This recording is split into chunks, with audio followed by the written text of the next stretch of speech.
तो प्रभु यीशु मसीह के नाम में सभी को जय मसीह की। आज परमेश्वर का पवित्र वचन हम लोग देखेंगे कि आज प्रभु ने अपने वचन में क्या बातचीत किया है। और आज जो वचन हमें मिला है, परमेश्वर का वचन कहता है उत्पत्ति 32 का 24 पद।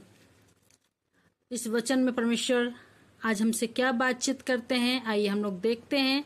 और याकूब आप अकेला रह गया, तब कोई पुरुष आकर पाँव फटने तक उससे मल्लयुद्ध करता रहा। और जब उसने देखा कि मैं याकूब पर प्रबल नहीं होता, तब उसकी जांघ की नस को छुआ और याकूब की जांघ की नस उससे मल्लयुद्ध करते चढ़ गई। तब उसने कहा, मुझे जाने दे, क्योंकि भोर होने वाला है। याकूब ने कहा, जब तक तू मुझे आशीर्वाद न दे, तब तक मैं तुझे जाने न दूंगा। परमेश्वर का वचन कहता है कि याकूब जब अकेला रह गया तो परमेश्वर का स्वर्गदूत आके और याकूब से मल्ल युद्ध करता रहा। और जब उसने देखा कि वो याकूब पे प्रबल नहीं हो रहा है, तो उसने याकूब की जांघ की नस को छुआ और वो नस चढ़ गई।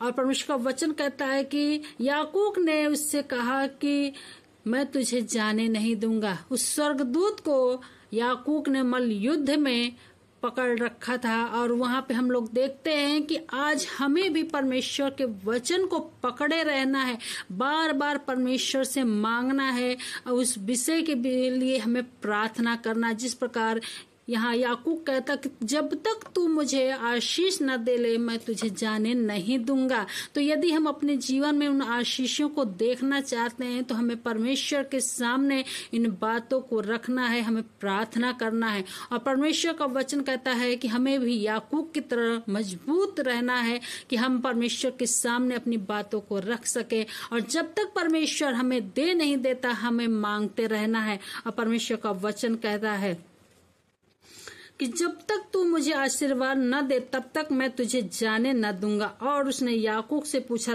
तेरा नाम क्या है? उसने कहा, याकूब। उसने कहा, तेरा नाम अब याकूब नहीं परंतु इस्राएल होगा, क्योंकि तू परमेश्वर से और मनुष्यों से भी युद्ध करके प्रबल हुआ है। परमेश्वर का वचन कहता है कि परमेश्वर का स्वर्गदूत कहता है कि तेरा नाम क्या है। आज परमेश्वर ने यदि आपको चुन लिया है अपनी महिमा के लिए, और परमेश्वर आपसे अपनी सेवकाई चाहता है, अपनी महिमा को आपके जीवन में प्रकट करना चाहता है, परंतु हमें भी उस बातों के लिए परिश्रम करना है। यदि हम उन बातों के लिए परिश्रम नहीं करेंगे, जो बुलाहट आपकी है परमेश्वर में, उन बातों के लिए हमें भी परिश्रम करना है।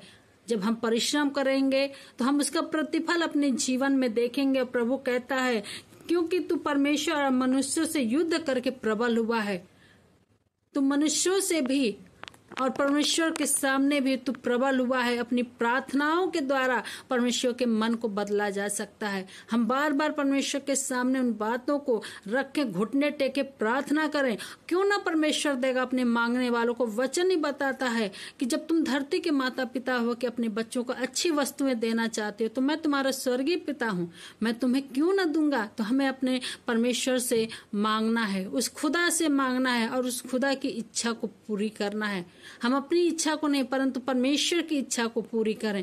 हम प्रभु के सामने इन बातों को रखें, अपनी बातों को प्रकट करें परमेश्वर से, उन बातों को परमेश्वर के सामने रखें। प्रभु कहता है, प्रभु का वचन ही कहता है, याकूब ने कहा, मैं विनती करता हूं, मुझे अपना नाम बता। उसने कहा, तू मेरा नाम क्यों पूछता है? तब उसने उसको वही आशीर्वाद दिया। परमेश्वर का वचन कहता है कि तब स्वर्गदूत ने, परमेश्वर के दूत ने याकूब को आशीर्वाद दिया। और परमेश्वर का वचन कहता है यहाँ पे कि परमेश्वर का वचन कहता है कि वहीं पे परमेश्वर ने उस स्थान पे जहां परमेश्वर के दूत ने याकूब से मल्ल युद्ध किया, उसी स्थान पे परमेश्वर ने उन्हें आशीष दी। तो आज यदि हम अपने जीवन में आशीष को देखना चाहते हैं, तो हमें भी परमेश्वर के सामने उसी प्रकार अपनी बातों को रखना है, परिश्रम करना है। इसी वचन के साथ परमेश्वर आप सभी लोगों को आशीष दे। सभी को जय मसीह की प्रियो। परमेश्वर आप लोगों को बहुतायत से आशीष दे। अपने वचन के अनुसार जिस प्रकार परमेश्वर ने याकूब को आशीष दी, उसी प्रकार इस वचन को सुनने वाले सभी मसीह विश्वासी भाई बहनों को परमेश्वर आशीष दे, अनुग्रह करे। सबको जय यीशु की। हालेलुया।